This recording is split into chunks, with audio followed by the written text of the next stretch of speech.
बिस्मिल्लाहिर्रहमानिर्रहीम, अस्सलाम वालेकुम। Welcome to my channel Recipologist. आज हम मछली का सालन बनाएंगे जो कि बहुत आसान और बहुत ही लजीज और आसानी से घर में झटपट तैयार की जाती है। 2 किलो की मछली के हिसाब से 2 चम्मच हम नमक लेंगे, सुर्ख मिर्च और हल्दी लेंगे। और इसमें हम 2 किलो हम मछली अच्छे से वॉश करके इसमें डाल देंगे। और लेमन का जूस हाफ के जी डालेंगे। और इसमें 2 चम्मच आपने अदरक लहसुन का पेस्ट भी शामिल कर देना है। और इनको अच्छे से मिक्स करने के बाद अब हम इसमें मछली मसाला डालेंगे। आप इसमें 4 चम्मच जो मछली मसाला पैकेट में मिलते हैं वो आप इसमें डालेंगे। और अच्छे से इसको हम दोबारा से मिक्स कर देंगे। और इतने अच्छे आपने मिक्स करना है कि सबसे पहले तो आपने इसी बर्तन में इसको हिलाना है और आपने ज़्यादा इसको रब नहीं करना। ये देखो। और अब आप इसकी साइड चेंज कर देंगे और आपने कुछ भी नहीं डालना, इसको कम से कम आप आधा घंटा रखेंगे। और अब हम इसकी ग्रेवी तैयार करेंगे। एक ऑयल लेंगे, ऑयल में आप 1 कप ऑयल लेंगे और इसमें 2 बड़े प्याज डालेंगे और अच्छे से भुनाई करेंगे। और इसमें अब हम 2 चम्मच लहसुन अदरक का पेस्ट भी डाल देंगे। और आप इसकी अच्छी सी भुनाई करेंगे। आपने इतना अच्छा भूनना है तो उतनी अच्छी ग्रेवी तैयार होगी। अब हम इसमें 1 kg टमाटर डाल देंगे और 8 सब्ज़ मिर्च भी डाल देंगे। और अच्छे से इसको आप पकाते रहेंगे और मुसलसल चम्मच हिलाते रहना है क्योंकि ये पेंदे के साथ ना चिपक जाए।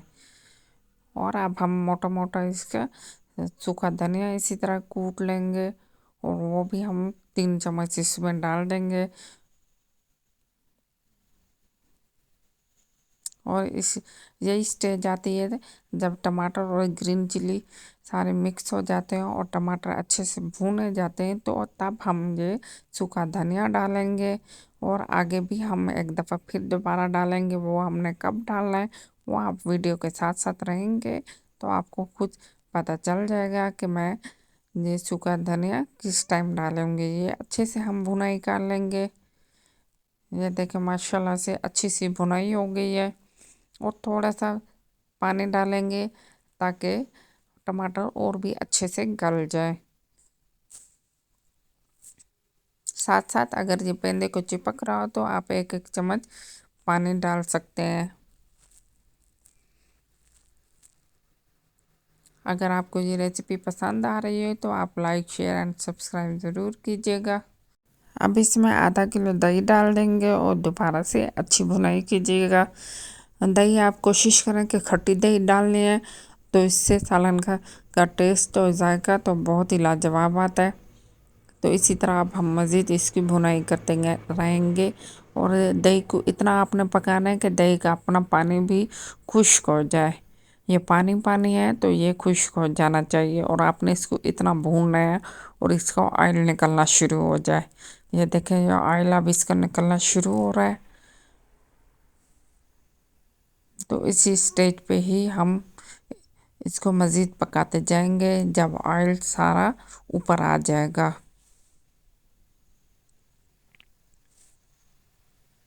अगर आपने अभी तक मेरे चैनल को सब्सक्राइब नहीं किया तो आप ज़रूर कर लीजिएगा और कमेंट्स भी कीजिएगा और लाइक भी कीजिएगा।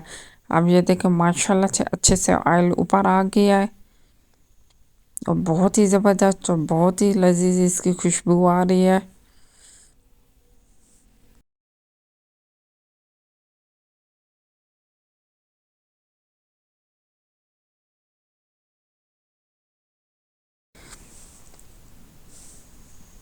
ये माशाल्लाह से बहुत अच्छे से ये पक गया है। और अब हम इसमें हाफ कप पानी डालेंगे। ये हम ग्रेवी के लिए डाल रहे हैं ताकि ये अच्छी सी इसकी ग्रेवी तैयार हो जाएगी। हमें इतना ही शोरबा चाहिए था इसलिए। अब हम ये मछली का मसाला डालेंगे। जो हमने मछली तैयार की थी वो सारी मछली इसी में डालेंगे और इसी के मसाला समेत ही हम डालेंगे।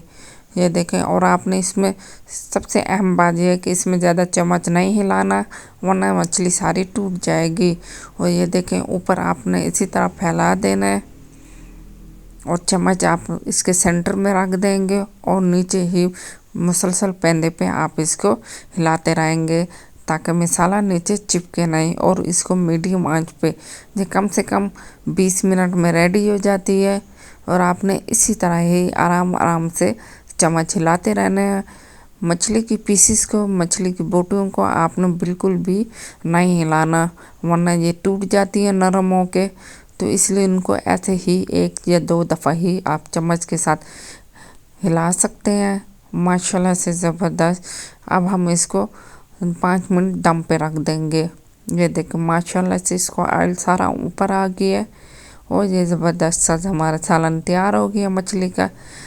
सबसे एंड में अब हम इसमें सब्ज़ धनिया डालेंगे और 2 चम्मच आपने इसमें सूखा धनिया कूट के डालेंगे। तो इससे ही सारा मछली का सालन बहुत ही लजीज और बहुत ही टेस्टी और खुशबूदार बनता है। इंशाल्लाह आपको ये रेसिपी पसंद आएगी। तो आप लाइक शेयर एंड सब्सक्राइब ज़रूर कीजिएगा।